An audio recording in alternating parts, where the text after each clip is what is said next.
How many girls does it take before someone speaks up? 10, 50, 200. In this story, no one spoke. Not for 30 years. She was a noblewoman, a war hero's wife, a devout Christian, fluent in Latin and politics, and she may have been the most prolific female killer in history. You've heard myths, blood-filled bathtubs, Iron Maidens, eternal youth. But what if some of it was true? And what if the truth was even worse?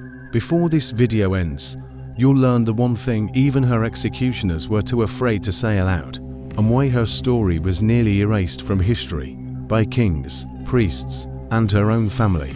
This is not just horror. This is how power works when no one dares question it. So don't blink. The further we go, the darker it gets. In the deep valleys of the Carpathian Mountains, where dawn breaks through dense mist and winds carry whispers between ancient stones, there stands a castle whose walls have absorbed more than mere history. Remote, towering, and impenetrable, this fortress watched centuries pass in silence. Yet for 3 long decades, behind its gates, something unnatural unfolded, something so cruel that it has echoed through time like a wound that refuses to close. And no signs marked the threshold, no warnings were posted, and no laws reached past its high battlements. Girls entered with hopes of security, work, or even fortune. They vanished.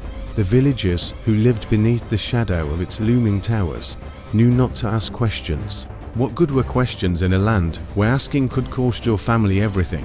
There was a name spoken only in whispers: Elizabeth. Born in 1560 into one of Hungary's most powerful dynasties, Elizabeth Báthory grew up not merely surrounded by privilege, but shaped by it. Her lineage boasted kings, generals, and rulers. Her childhood was carved from the excesses of aristocratic life, a life where others existed to serve, and the rules of ordinary people simply did not apply. In the world that raised her, social structure resembled divine order. The land was split by war, faith, and bloodlines. While Ottoman forces pushed from the south and Habsburg influence crept from the west, central Hungary fractured into contested territories. These conflicts destabilized central authority, handing near absolute power to the nobility. Among these noble houses, the Báthory name gleamed like a crown, and Elizabeth, their most notorious daughter, inherited more than wealth. She inherited a system built for her protection, a lattice of privilege so strong it would take generations to unravel. To the outside world, Elizabeth was everything a noblewoman should be. Fluent in 4 languages, she was brilliant, refined, and commanding. She corresponded with bishops, organized estate affairs with sharp precision, and presided over vast lands in her husband's frequent absence. Her wedding to Ferenc D'Asti, a decorated warrior known for his campaigns against the Ottomans, united to colossal fortunes. He was hailed as a patriot, she as the perfect noble consort. But the grandeur of marriage only fortified the walls that hid what was growing behind her polite smile. From the moment Elizabeth became the primary authority over the estates, reports began to darken. Girls sent to her service never returned. Their parents were told they had run away or fallen ill. Priests whispered concerns, but few dared confront someone so highborn. The land itself conspired in her silence. War had ravaged the countryside, leaving behind orphans and desperation. Starvation carved lines into the faces of peasants, and rumors became secondary to survival. If a girl had a chance to serve in the noble house, even the bleakest whispers could be silenced by hunger. The Castle of Cachtice, perched on a rocky cliff, became the heart of her domain. Encircled by forests and protected by thick walls, it was as much a prison as it was a palace. Its isolation wasn't a coincidence, it was a design. From these heights, Elizabeth ruled without question. The girl who had once been taught philosophy and courtly manners now turned her intellect towards something else entirely. Her estate required staff, and she selected from the poorest households. The younger, the better.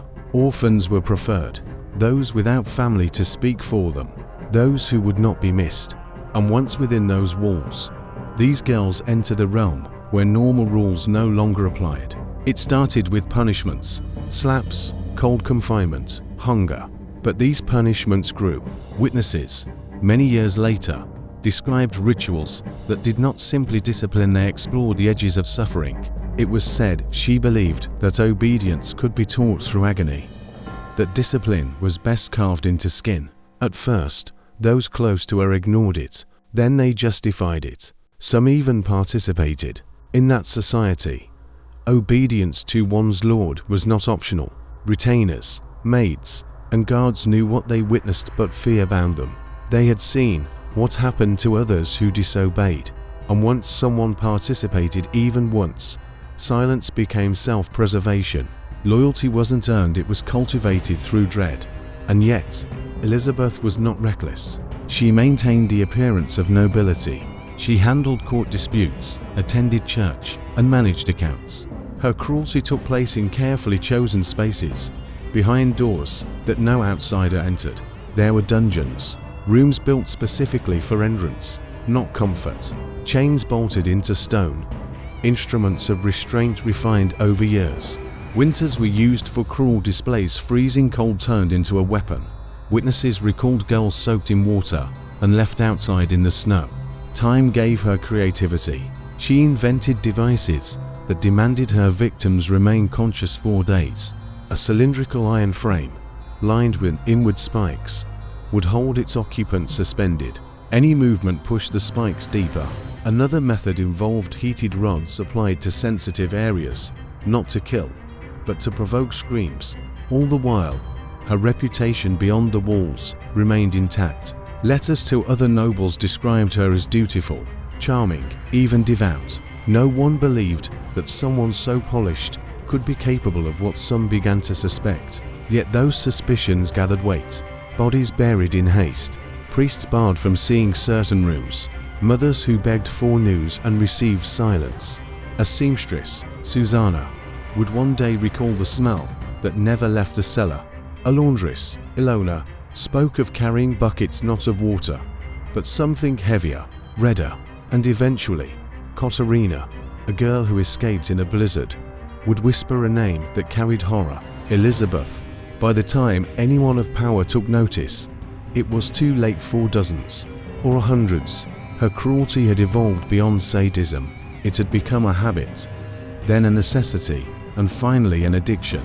She needed more victims, more screams, more control.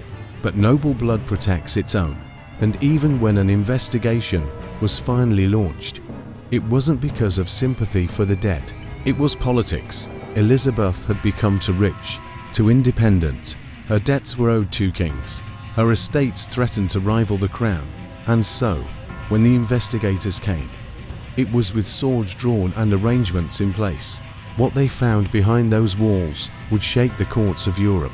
But it would not bring true justice. The rest, as they say, was negotiated, not ended, only hidden.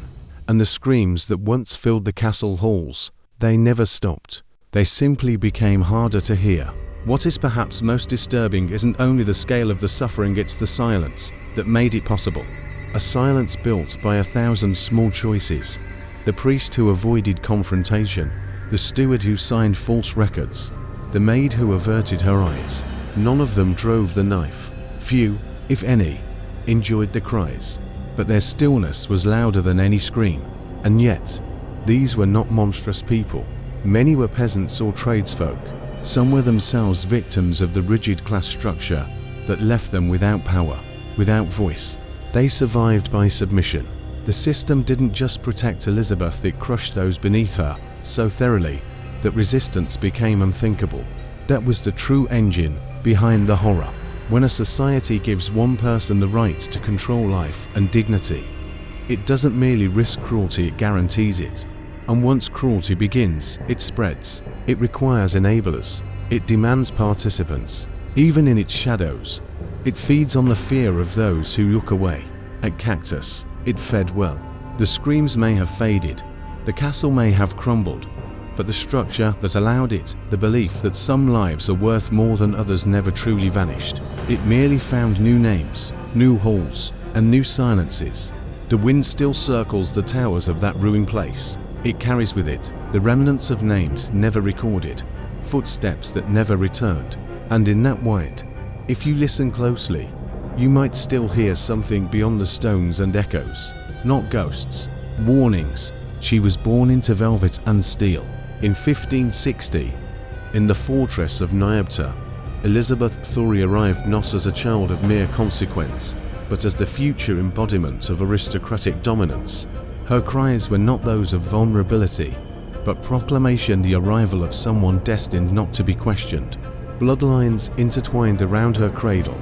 On her father's side, the Báthorys had defended Christian Europe from the Ottoman threat. On her mother's, there flowed the same lineage as Stephen Báthory, King of Poland and Grand Duke of Lithuania. Her very existence was a political alliance wrapped in silk. Even as a child, she was groomed not simply for leadership, but for dominion. While other girls were taught modesty and sewing, Elizabeth learned law, politics, and diplomacy. Her tutors, many imported from Vienna, instructed her in Latin, German, and Greek. She read scripture as fluently as she read battlefield reports. This was not an education granted to girls out of progressive kindness. It was preparation for command. She was expected to oversee fiefdoms, manage armies, and bend lesser nobles to her family's will. And she did. But the same sharp intellect that charmed visiting scholars also noticed things others ignored. She watched how pain moved people, how fear could clear a room, how servants bowed deeper to a woman who never smiled. Elizabeth grew up in a household where violence was not hidden. Executions were public. Punishments were performed for the benefit of the watchers. Discipline, she learned, was an art of demonstration. To rule was not simply to govern. It was to control the bodies and minds of those below you. Even her illnesses shaped her. From childhood, she suffered from seizures episodes that left her unconscious, trembling. At a time when medicine offered little more than superstition, such symptoms were interpreted as signs of divine favor or demonic possession. Her family, ever proud, whispered that she had visions, that her trembling wasn't weakness, but prophecy. That belief followed her into adulthood. It would be echoed years later, when witnesses claimed she acted as though compelled by something beyond herself. When she called the suffering of others purification. When she whispered Latin blessings over wounded flesh, invoking salvation through suffering. By age 11, her future had already been secured. She was betrothed to Ferenc, a military commander 5 years her senior. Their union wasn't for love. It was to fuse wealth, armies, and land. In Ferenc, she found not affection, but alignment. He too had been raised in steel and scripture. He too believed that power was best expressed through fear. Ferenc was absent more often than not, campaigning against the Ottoman threat. He was known among his men, the Black Hero of Hungary, a title earned through his ruthlessness. But when he returned home, his absence had left Elizabeth stronger, more independent. She had become the center of the estate's life. While other noble women waited politely for instructions, Elizabeth issued them.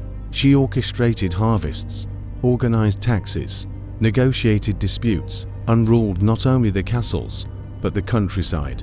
Her signature appeared on death warrants. Her orders dispatched riders across borders. In public, she was regal.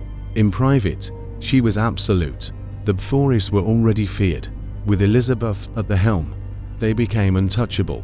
Ferenc brutal legacy only further shaped Elizabeth's outlook. Though his cruelty on the battlefield was legend, it was the whispers of what he taught Elizabeth behind closed doors that truly disturbed those who dared to speak. Peasants who survived his campaigns spoke of bodies left unburied, of towns razed for defiance, of women and children used as leverage. It is no wonder then that when he returned to Cachtice, he brought not comfort, but methods. He was said to have gifted Elizabeth implements of punishment, gloves lined with nails, belts crafted from linked iron, and knowledge about anatomy gleaned from the field. And Elizabeth was an apt student. With her husband's encouragement, the threshold for pain became a sliding scale. If discipline was necessary to maintain control, then surely suffering was a form of order. It was within this dynamic that the first recorded disappearances began. At first, they were brushed off as routine misfortune, a girl gone back to her village, a servant claimed by illness, but the frequency grew, the explanations thinned, and no one dared question her. Ferrets died unexpectedly in 1604. Some claimed he fell ill. Others believed it was an infected wound from the battlefield. But whatever the truth, the result was the same. Elizabeth was left in total command. She wore mourning black, as tradition dictated. But beneath the veil, there was no sign of fragility. If anything, her authority sharpened. Now unconstrained by her husband's presence, she began to expand her reach. She moved more often between castles, acquiring new properties, bringing in more staff, many of them young and inexperienced. Some were chosen by appearance, others were simply taken. The web of silence around her darkened, with no male guardian to temper her actions, and no political rival willing to challenge her directly. Elizabeth operated freely. Her wealth grew. So did her legend. In villages miles from her castle, parents warned daughters about invitations to serve at court. And still, the offers kept coming. Poverty has a way of silencing instinct. Within the walls, a system took shape. It was not chaos. It was methodical. New girls were often tested, how quickly they responded to orders, how they flinched at touch, how silently they endured reprimands. Those who resisted were dealt with swiftly. Those who submitted became long-term subjects. Elizabeth began to keep detailed records. Some say these were simple ledgers, wages, supplies, names. Others believe they were journals of experimentation, notes on how certain types of pain yielded certain results. Whatever the case, the system was organized. This was not the madness of a mind unraveling. It was the focus of a will unopposed. Among her most trusted aides were women of equal cruelty. Dorothea Countess, often called Dorka, acted as a kind of assistant. Older, hardened by years of service, she was said to have participated willingly. Ilona J., another servant, took on roles that required deception, luring girls from neighboring towns with promises of work and safety. Znozjvri, known as Fick, was responsible for much of the labor. He disposed of remains. He cleaned the instruments. He was, some said, her shadow. And yet, even with all this infrastructure, Elizabeth remained at the center of it all. The cruelty was not a delegation, it was an act of personal control. Witnesses later described scenes where she presided over punishment, as though attending a banquet. Her hands, once meant for embroidery, became instruments of enforcement. She demanded order through suffering. The girls themselves were not chosen at random. Elizabeth sought youth, pliability, and silence. Most were between the ages of 10 and 16. Many were orphans. Others were daughters of peasants to raise suspicion. Some, tragically, were children of minor nobility sent to the castle for education and refinement. These last ones proved her undoing. Their families had influence, and influence makes noise. Still, for years, the castle remained immune. Officials refused to investigate. Priests were turned away. Letters of complaint went unanswered. The Báthory name cast a long shadow, and those who lived in it learned quickly how to survive beneath it. Until one day, the shadow grew too large. Until one day, the shadow grew too large. It began not with rebellion, but with curiosity, an innocent question asked in the wrong room. A young nobleman, the cousin of a girl who had vanished, arrived unannounced at Cachtice with a letter in hand and unease in his voice. He asked for his cousin by name. The steward answered vaguely. Elizabeth never appeared. The nobleman left with nothing but silence. But silence does not satisfy grief. He returned weeks later, this time accompanied by a priest. The priest did not enter. He was turned away at the gate, but the nobleman wandered into the village below. He asked questions. He found inconsistencies, dates that did not match, graves without names. Word traveled. A complaint was drafted and sent to Vienna. Most such complaints disappeared into bureaucracy. This one landed on a desk already familiar with the Báthory name. And more importantly, it landed during a season of debt. King Matthias owed Elizabeth money. A great deal of it. Her late husband had financed campaigns. Loans had accumulated. Now, rumors provided an opportunity. If she could be discredited, silenced, or removed, the debt could disappear. Thus began the investigation. But it did not start with justice. It began with politics. Count Cachtice was assigned the task. A cousin by marriage, he was an unlikely choice for such a delicate mission. But his name held weight, and his loyalty could be shaped by royal favor. He arrived not with a battalion, but with a handful of trusted men. Officially, he was visiting for estate matters. Unofficially, he was looking for signs. He found them immediately. A servant limped awkwardly through the courtyard. Another bore bandages across both hands. A third had eyes too wide for someone born to servitude. Whispers filled the corridors before he reached the second floor. By the time Thurs requested access to the cellar, the guards already looked away.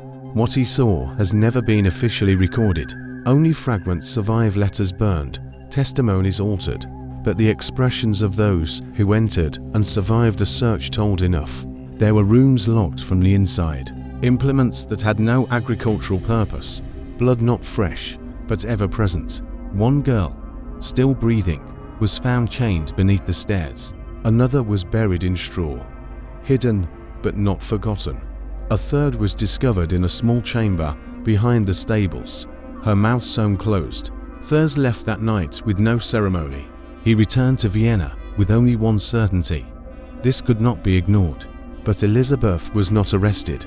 Instead, she was summoned, invited, even. The court wished to avoid scandal. A public trial would humiliate the Báthory legacy and expose noble law to scrutiny. So they proposed a compromise. Elizabeth would be confined to her castle, not imprisoned, not exiled. Confined.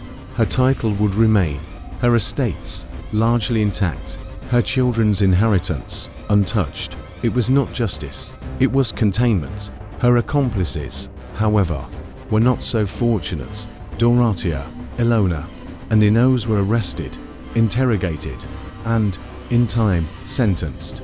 Their stories, extracted through methods not unlike those they once used, filled courtrooms with horror. They described routines of cruelty, lists, calendars of pain, buckets filled not with water, but with something far heavier. Elizabeth's name surfaced again and again, yet she never stood trial. Instead, she sat behind stone walls, in a wing of her own estate, with only a few guards for company. She was said to have paced constantly, counting tiles, whispering names. She refused to eat, then she refused to speak. One morning, she was found still and cold. Her death was quiet. The castle did not mourn, but the ground beneath it remained heavy. What came next was not healing, it was erasure. The Báthory family moved swiftly, their wealth and connections reaching into every institution touched by scandal. Letters were destroyed, witnesses were discredited or disappeared. Priests who had once heard troubling confessions suddenly spoke only of grace and repentance. The nobility understood what was at stake. This was not just about Elizabeth, it was about all of them. If she could fall, so could others. And so, the story was carefully repackaged. She had been unwell, they said. Grief had unmoored her after her husband's passing. There had been misconduct, yes, but it was exaggerated. A few unruly servants, a misunderstanding of noble discipline, certainly not murder, certainly not the whispers of ritual. The official record, what little remains, became a performance of control. It was not about truth, it was about containment. Still, the truth has a way of resisting burial. In the villages surrounding Cachtice, people remembered. The soil refused to forget. Children were warned away from the castle ruins. Old women whispered stories near the hearth. Every generation added its own layer to the legend. In time, the story became something else entirely. Elizabeth Báthory, Countess of Cachtice, became the Blood Countess. It began in pamphlets, printed in Vienna and Prague. Stories of a noble woman who bathed in blood to preserve her youth. Tales of noble excess turned occult, of hidden chambers, secret rites, eternal beauty purchased through agony. These were exaggerations, no doubt, but they sold. Europe, fascinated by the distant barbarism of the East, devoured the narrative. In France, she became a cautionary tale. In Germany, a ghost story. In England, she was compared to biblical villains and medieval tyrants. The further the story traveled, the less it resembled reality, but the name Báthory remained intact. It became a symbol, a warning, a fascination. Over centuries, the legend overtook the woman. She was no longer a noble. She was no longer Hungarian. She became archetype. The beautiful monster, the seductress of death, the vampire queen. Gothic novels absorbed her. Operas dramatized her. Films exaggerated her until her humanity was fully stripped away. And yet, something essential remained. Because behind every myth, there is a truth that demands to be heard. She was not a fantasy. She was a product of her time, her status, and the systems that protected her. She did not need fangs or cloaks or immortal spells. She had law, wealth, and fear. She had silence. And she had a world that valued bloodlines over lives. In that way, the horror of Elizabeth Báthory is not that she was exceptional. It is that she was inevitable. What followed in the decades after her death was not just a reshaping of her image, but a silent reckoning across Hungarian society. Within courtrooms and noble chambers, a question festered, unspoken but felt. How far could a noble go before they were no longer untouchable?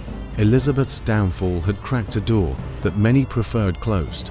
For the first time, a member of the high aristocracy had been formally investigated for violence against those considered beneath notice. Not war crimes, not treason, but brutality against the powerless. The response, however, was careful.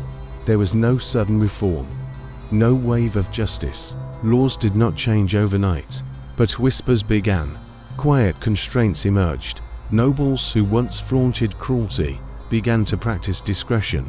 The spectacle of unrestrained punishment faded from courtyards. Servants, while still vulnerable, found occasional allies among clergy and merchants. Small changes, subtle shifts, but real. In Vienna, royal advisors debated the implications of noble immunity. Could the crown afford more scandals like Báthory? The answer was clear. It could not. Efforts to centralize judicial oversight began to pick up momentum, especially in border regions like Slovakia and Transylvania, where aristocratic power had long gone unchecked. Trials involving lower nobility became more common, often political, yes, but also symbolic. In the Hungarian Diet, discussions around feudal privilege and land rights began to reference the incident at Cachtice. Not always openly, not always fairly, but the name lingered like smoke in the rafters of governance. Religion, too, found opportunity in the aftermath. Catholic authorities, especially those aligned with the Habsburg monarchy, used the case to attack Protestant noble families. Elizabeth's mixed religious ties were suddenly highlighted. Her Protestant lineage was framed as corrupt, indulgent, dangerous. Priests preached sermons about the consequences of heresy. Protestant pastors, in turn, accused the Catholic court of covering up the full extent of her crimes to protect their own political interests. The Báthory case became a battlefield for sectarian narrative, and while political fires burned in capitals, ordinary people faced a more direct aftermath. Villages that once relied on the Báthory estates fell into instability. With the castle closed and its wealth frozen or dispersed, hundreds lost employment, markets collapsed, trade routes shifted, land was left untended. The name Cachtice no longer meant opportunity, it meant fear, it meant curses. Local folklore adapted quickly. What had been whispered truth became fireside myth. Children were told to obey or risk being taken by the countess, who still walked the castle halls. Shepherds avoided certain trails. Merchants refused to camp near the ruins. Over time, these stories hardened. They became cultural memory, not history, not fiction, but something in between, something living. In universities, the case was rarely studied, but in taverns, it was never forgotten. That tension between what was remembered and what was recorded continues even now. Today, the ruins of Cachtice stand as a paradox. a monument to cruelty and a tourist destination. The stones have been cleaned, the paths stabilized. Plaques now describe the castle's architectural history. Guided tours mention the Countess, but rarely in detail. Her chambers are pointed out with a mix of fascination and discomfort. Souvenir shops sell figurines, postcards, and sometimes red-dyed soaps labeled Blood of the Countess. No monument names her victims. Their graves, if they ever existed, are lost to time, but their silence still matters, because what Elizabeth Báthory did was not possible without that silence, without the fear that kept mouths closed, without the systems that trained people not to see. Those systems did not die with her. They evolved, they adapted, they changed their shape, but not always their purpose. And if we listen carefully to history, to myth, to the wind above the Carpathians, we might still hear what so many tried to forget. That monsters are not born, they are enabled. In the centuries that followed, Elizabeth Báthory's story truly disappeared. It transformed, twisting itself through history books, folklore, literature, and eventually, mass entertainment. It took on a second life. A shadow of the original tragedy moved through Europe's collective imagination, altered not by evidence, but by obsession. Somewhere between fact and fable, a question began to rise. What if Elizabeth had not been a monster by nature, but a woman shaped by power and circumstance in a world that refused to see her as anything else? By the 18th century, she was no longer just a noblewoman whose name had frightened villages. She had become a character. Gothic literature, already thriving on tales of haunted castles, forbidden desires, and dark aristocrats, found in her a perfect archetype. She was recast not only as cruel, but as immortal. The Blood Countess. It was said she bathed in blood to preserve her youth, that she consumed it, that mirrors cracked when she passed, that her laughter echoed after storms. These were not testimonies, these were theatrics. And yet, the world listened. The transformation was not accidental. In eras that feared female autonomy, Elizabeth's story became a moral parable. She had wealth, power, independence, and was punished by legend for all three. In a world where women were expected to be quiet and obedient, a woman who commanded armies of servants and held court alone became terrifying, unnatural. In this fear, society rewrote her into something even more unsettling. Not a ruler, but a predator. She was folded into the growing mythology of vampirism. The timing was convenient. Stories of the undead were sweeping across Europe, especially in regions near Hungary and Romania. While Dracula, inspired by Vlad the Impaler, would come to dominate this mythos, Elizabeth offered something the others lacked: a female embodiment of aristocratic horror. Writers embraced her. She was glamorous and horrifying, elegant and deadly, the perfect monster. And so, every decade added new details: red gowns, crimson bathtubs, velvet cloaks, a castle that bled. Reality drowned in storytelling. But not all interpretations were indulgent. By the 20th century, historians, particularly feminist scholars, began to re-examine the original records. Some questioned the trial itself. Elizabeth, they argued, may have been a victim of political conspiracy, framed by those who wanted her land, her power, or her downfall. The testimonies used against her had been extracted under pressure, even torture. The evidence, they noted, was inconsistent. Her gender, her independence, her Protestant ties, these made her dangerous to the ruling elite. Others countered this theory, pointing to the sheer scale of the accusations, the consistency of details, and the physical remains found in and around Cactus. Whatever the truth, the debate itself revealed something deeper: that history often reflects the anxieties of its tellers. To some, she was a murderess. To others, a scapegoat. To many, a mirror. And this mirror reflects more than horror. It shows how society processes fear. Fear of the powerful, fear of the female, fear of the unknown. Elizabeth Báthory became the canvas onto which generations projected their darkest fascinations. In cinema, she was reborn again and again. From silent films to modern thrillers, Directors portrayed her as a temptress, a demon, a queen of agony. She was romanticized, vilified, eroticized. She inspired novels, plays, fashion collections, metal albums, and video games. A woman once buried behind castle walls was now everywhere except remembered for the truth. Her victims, meanwhile, remained nameless. If Elizabeth was exaggerated to myth, they were reduced to numbers, anonymous, forgotten. That imbalance says more about us than it does about her. We crave stories with monsters. We shy away from systems that breed them. So we put her in lace. We dip her in blood. We build theatres around her. We place her on stage, so we don't have to look behind it at the social orders that shaped her, at the laws that protected her, at the people who stayed silent while the stones drank deep.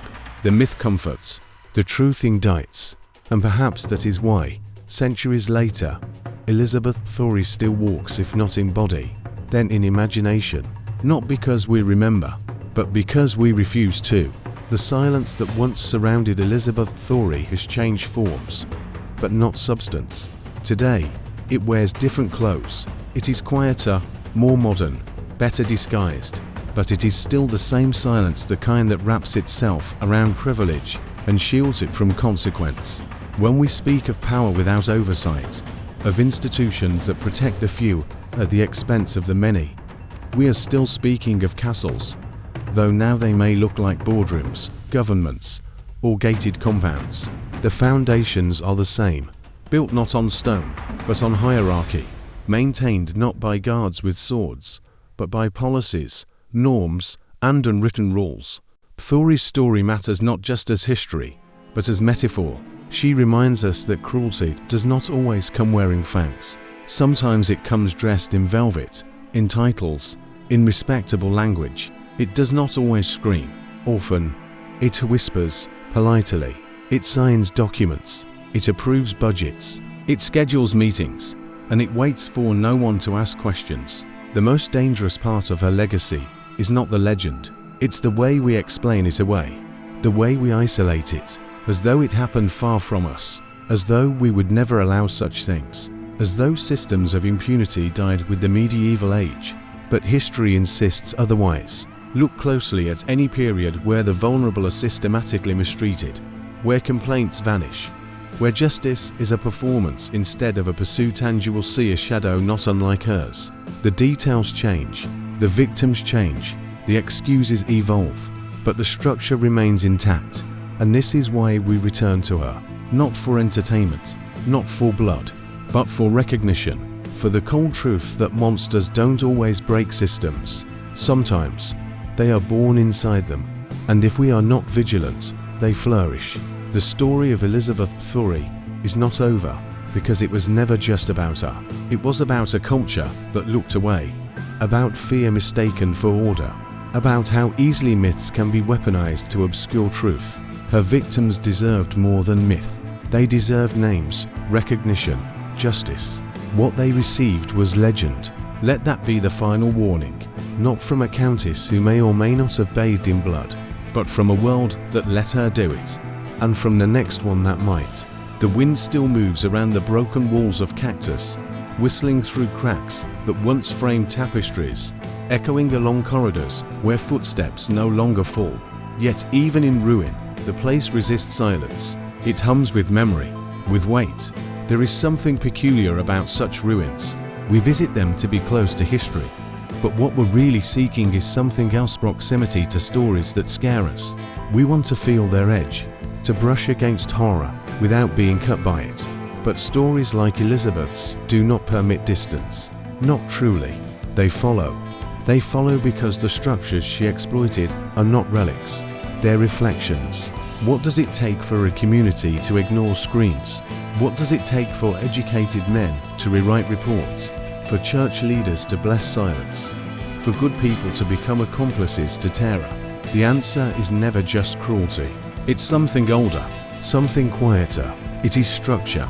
It is order built to bend around power. In every era, those with the ability to hurt with impunity have existed because the people around them made peace with the idea, justified it, codified it, accepted it. And that acceptance didn't always look like approval. Sometimes it looked like apathy. Other times it looked like fear. Often it looked like routine. This is the thread that binds Cactus to us. Not the darkness of one woman's choices, but the architecture of indifference that let it last 4 years. Today, we know the names of those who designed the torture chambers, but not the ones who repaired the walls. We remember the Countess. We forget the clerk who forged death records, the butcher who delivered extra meat when bodies needed to be hidden, the driver who made unmarked trips to distant villages. These are the layers that give cruelty its longevity. Elizabeth Báthory did not act alone. She thrived because a society made her actions sustainable. And in that truth lies the deepest horror. Because if we can imagine someone like her emerging from nobility and isolation, we must also imagine what modern equivalents look like today. We must look for them not in castles, but in industries, institutions, networks. We must listen not for screams, but for policies, loopholes, and all the ways harm is quietly rationalized. Elizabeth's name survives because it is dramatic. It cuts through the noise, but the systems she exploited are quieter, more patient. They do not burn. They do not scream. They persist. And they wait. They wait for complicity. They wait for silence. They wait for people to believe, once again, that certain lives matter more